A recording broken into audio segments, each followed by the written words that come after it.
Hayotimga yangi sahifa ochib kirib kelding.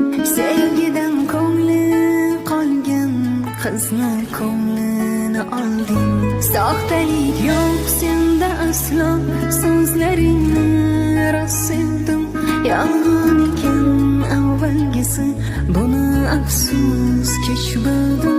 Soxtalik yo'q senda aslo, so'zlaringni rost sevdim.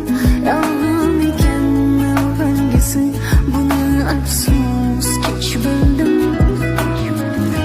Dildagilarni yeda bo'lsam, chin muhabbatga arziysan. Dardlarimni